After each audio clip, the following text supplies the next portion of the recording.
Hello, Muscatine, and I am Dr. Brad Bark, the Mayor of Muscatine, and today is episode number 3, February 17th, and today we have 4 segments. The first segment is by Dr. Naomi DeWinter, and that's in our city through MCC.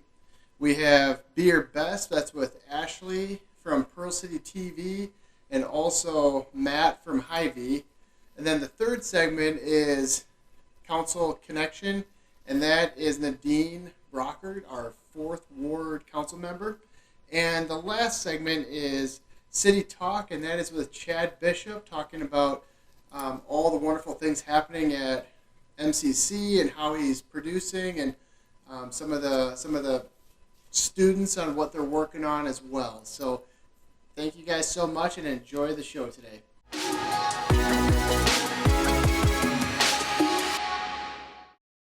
Glad to join you today on the Muscatine in Focus, the new show, a collaboration between the mayor of Muscatine and a number of other partners. And I want to tell you about a new sculpture that is beautifying our campus.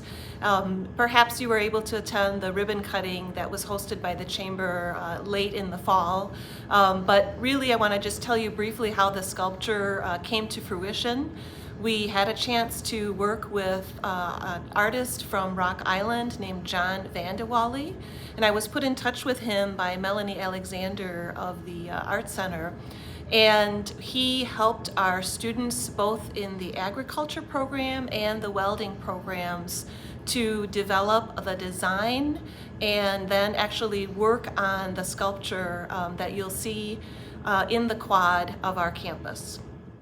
I've been doing a metal sculpture for 20 years now. I did my very first project in November of '99, and after that just sort of took off from there, and doing lawn and garden sculptures have always been fun for me for the last 20 years. This being a sizable project, it was quite a task to take on, and I was very fortunate to have Chris Kramer help out with that and be able to have his expertise and knowledge to really make things go smoothly. So my name's Chris Kramer. I'm the welding instructor out here at the college. Been here for my 5th year, and this is by far probably one of the funnest challenges we've taken on. John really ran with it, had a lot of good ideas, and we've just been welding what he's been thinking. So it's really worked out pretty well for what he's seen and what we've been able to put together for him. Yeah, he's got the vision. We just do the work. When working with students, it was interesting and very fun. I really had to adjust. Okay, what am I doing, and break it down, but not too much for them because they're able-bodied, smart students. So Chris and we made the pieces out of the sheet metal and cut those out. The students then welded them together according to how Chris and I had set them up. So we were just doing basic welds. We were just in there doing welding and then getting our topics done. And he said, hey, would you be interested in doing some sculpting? Because we have a sculptor coming in to do a project. I said, yeah, I'd love to do that. And then he said, all right, well, I think you're good enough to do this, so then we'll put you to it and see how you do. My part in the welding was just putting the stalks actually together. So this is mine. All we would do is just weld. We'd tack weld these all together first. Then we just do a basic weave or a straight weld all the way through it. Then on the back side, we just tack them together again. And that's what we did for most of these. As you can see, we weaved it here, straight bead. And as you can see, some parts are just tacked and whatnot. I think that's one of the things you learn welding. You kind of get all these 6-inch welds or kind of mastered and figured out.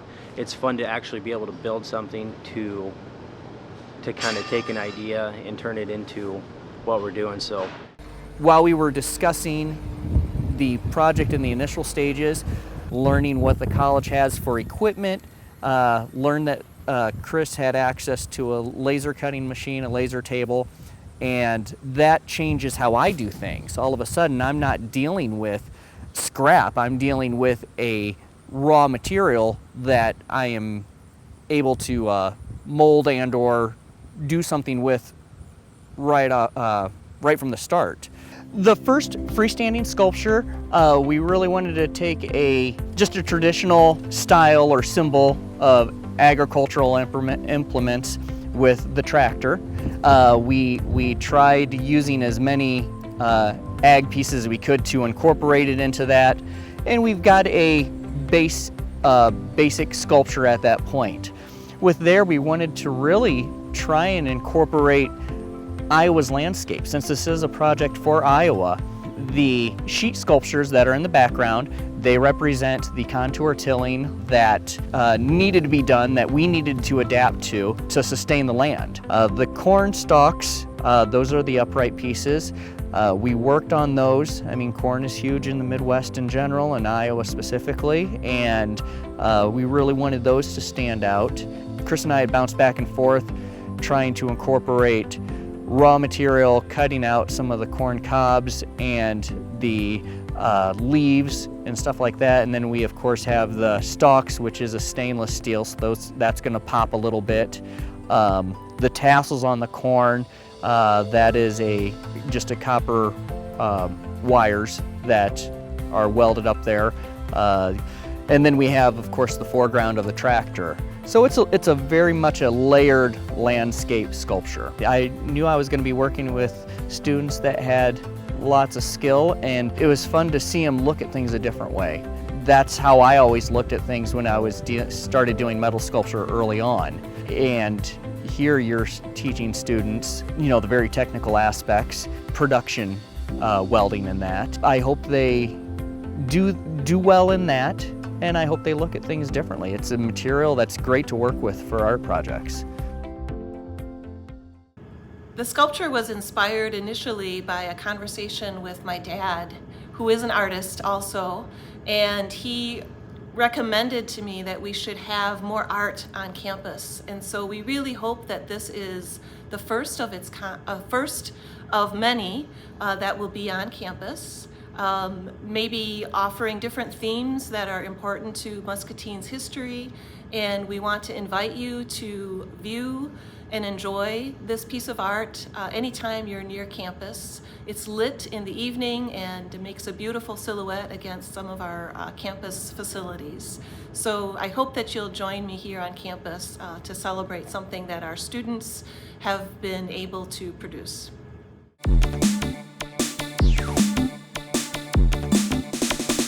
Hello everyone, Ashley here. I'm here with Matt. Our friend, Mr. Mayor Brad Bark, asked us to give a rundown of what we're doing here, not only with the Muscatine Today show, but with our brand new Pearl City TV. And I invited Matt to be on with us because he's a partner of that, and we're really excited about it.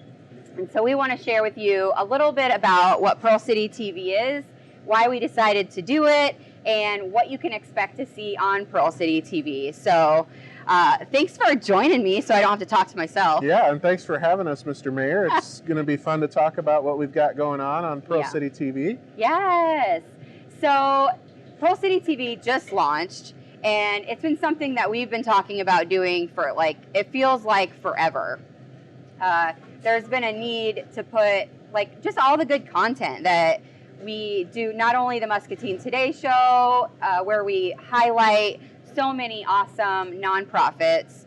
We have amazing sponsors, not only Hy-Vee, but so many other amazing sponsors who feel like it's important to highlight, the nonprofits in town that are doing really cool stuff. Right. And we want people to know about that. And so that's what Muscatine Today's show is all about, is letting you guys know. It's just great to be able to give these organizations a voice, and it's really hard to reach people this day and age with all of the different methods of media, really. Yeah. Between Facebook, some people aren't on Facebook, others are, and you got YouTube, and you got cable TV with MPW, which is a great partner for this new launch as well. So we're just excited to be able to kind of put it all in one place was kind of the goal. And have it basically go everywhere so people can get the information they need and the charities can get the help they need, and just overall awareness of community support and events. So Pearl City TV is just that. It is the cable channel where you can see Muscatine Today Show. You can see local sports. We're still out there covering Muskie sports, and we're excited to do that. It's fun to go and cover those games, and if you can't make it out to the games, we can still, you guys can still watch it from the comfort of your home, whether that's on, a device or whether that's on MPW cable now. So Pearl City TV just launched, and it's pretty cool. So you can watch local sports, Muscatine Today Show. What are some of the other things that you can... So, other than the live events that I'm sure you'll see Ashley at as well. Yep. We've got some really good content of just entertainment for people. Yep. Whether it be a cooking show or a do-it-yourself DIY sort of a feel. Yep. Also some fitness stuff going on this channel. So you'll be able to sit down and hopefully watch it, even if there's not something live going on, but it should be something that you'll find beneficial and to fill your time with, which will be just great. Yeah. We tried to set up the schedule also for you guys so that, you can depend on some of those fitness things at the same time every day, in the morning and at the evening times. We have a kids fit class that goes on at the same time, kind of right after school. And so you can kind of get accustomed to some of those things that you'll learn might be your favorites. And definitely the Muscatine Today Show at 9 o'clock, and you can depend on those local sports in the evenings. And so we're just really excited about those. And when local events are happening, you can depend on Discover Muscatine to be there, live and showing you those things too, so that if you can't be there, you can at least feel like you're there in the comfort of your own home. So it's been awesome to partner not only with Hy-Vee to make this happen.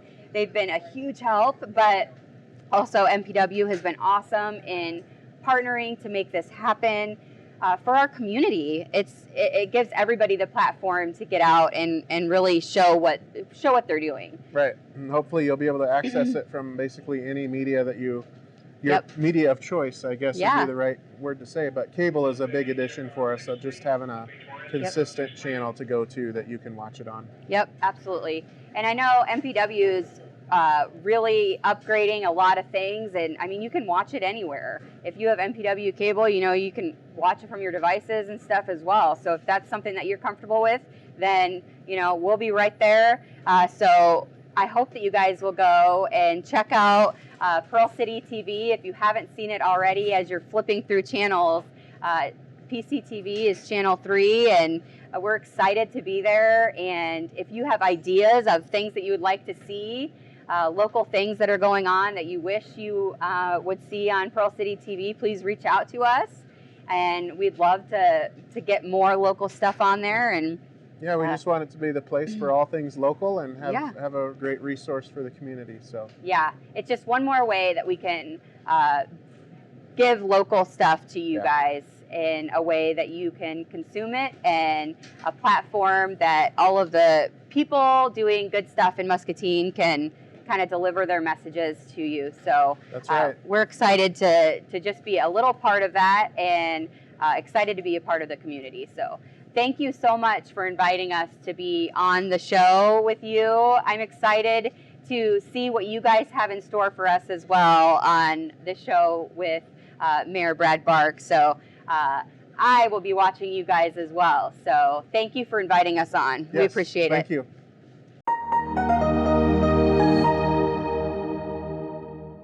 Hello, I'm Nadine Brocket, 4th Ward Muscatine City Council representatives, and I have some highlights from the 4th Ward for you today.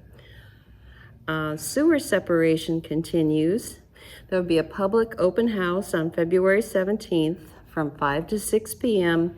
in council chambers with the contractor and public works representatives. This year's work will include Clymer, High, Logan, and Lucas Streets, as well as Knott Avenue. Recently, there was a contractor meeting on the Grandview Avenue Phase 2 project that was held at the Rose Bowl on February 10th. Business owners and residents had the opportunity to see maps and ask questions of the contractor, the public works reps, and Bolton and Wink. Taylor Park will shortly be looking a little different.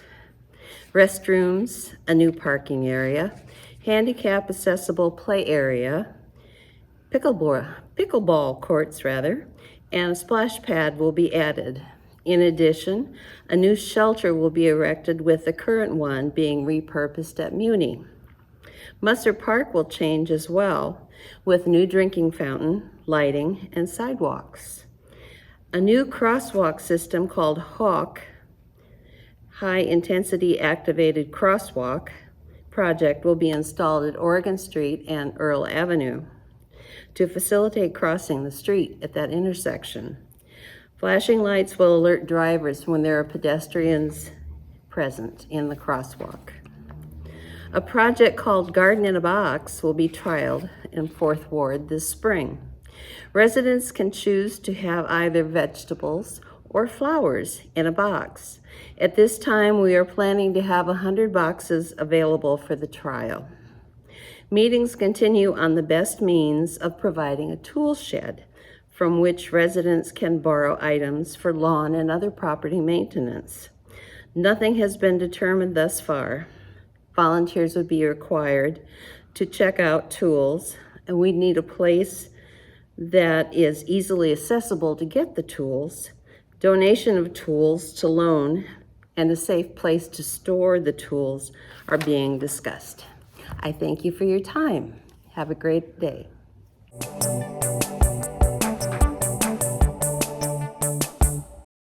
Hello, my name is Chad Bishop, studio manager out here at the Muscatine Community College Video Department, and I'm so excited to be a guest this week on Muscatine in Focus. So just a little bit about the video department.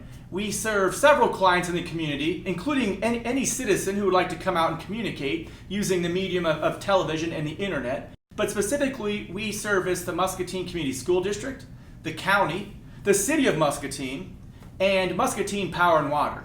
So we run 2 channels, Muscatine Access Channel 9 and Civic TV Channel 2, and of course the YouTube versions of both channels. For Civic TV Channel 2, we have a lot of civic announcements, so we do school board, county, and city meetings, and special events like the City Council budget hearings that were held recently. Today, I would like to specifically talk about, though, our brand new media production lab. We debuted this just a month ago, and it's across the hall from our main facility. So in this lab, we have 5 iMacs. Now these iMacs are loaded to the till with everything creative and featuring the entire Adobe Creative Suite. So that's Photoshop, Premiere, After Effects, Adobe Rush, you name it, these computers have it. Specifically for the Apple products, we're using Logic Pro and Final Cut Pro because in this semester's class, we're focusing on creating our own musical scores and songs and then a music video, tying it all together, culminating at the end with a live performance of the song with the video backdrop and actual performances, dialogue on stage, kind of like a rock opera. This semester, students started off by learning a little bit about continuity and dialogue, master scene techniques, and they produced video postcards. And as you can see, they had a lot of fun producing these around campus. They were tasked with making their own musical score for these postcards, kind of getting their hands on all the equipment, getting a feel for what's to come. The next project we did, and you're going to see it in its entirety later on, is a fake movie trailer.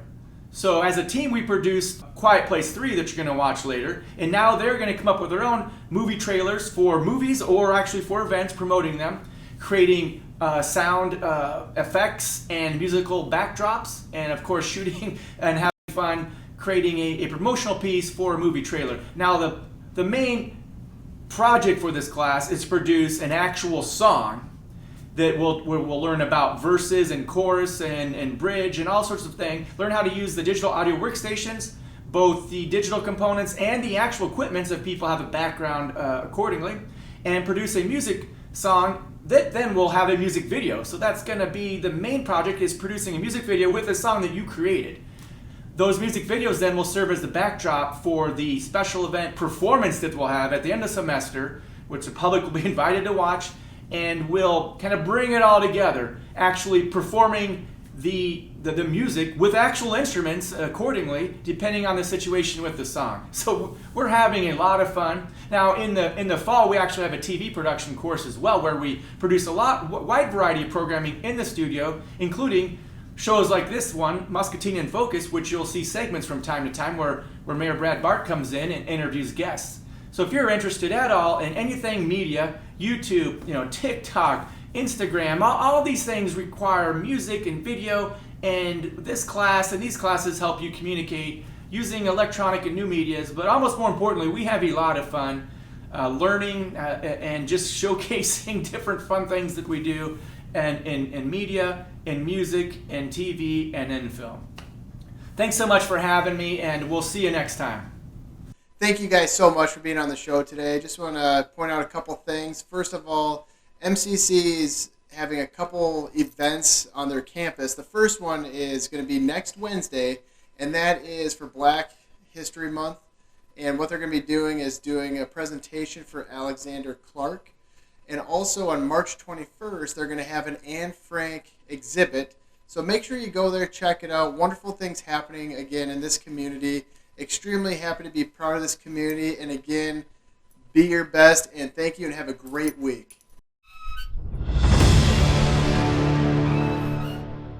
In a post-apocalyptic world, music students at the Muscatine Community College are forced to rehearse in silence while hiding from a furry red monster with ultra-sensitive hearing. These students find themselves struggling to survive, defined by a new era of utter silence. Indeed, this new type of invader is attracted to noise.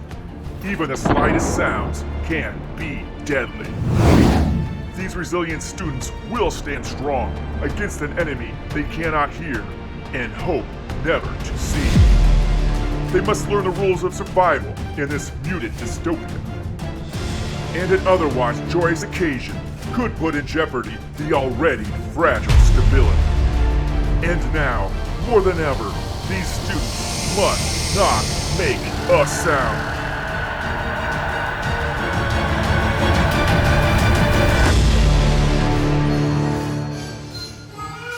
Coming soon to Muscatine Access Channel 9.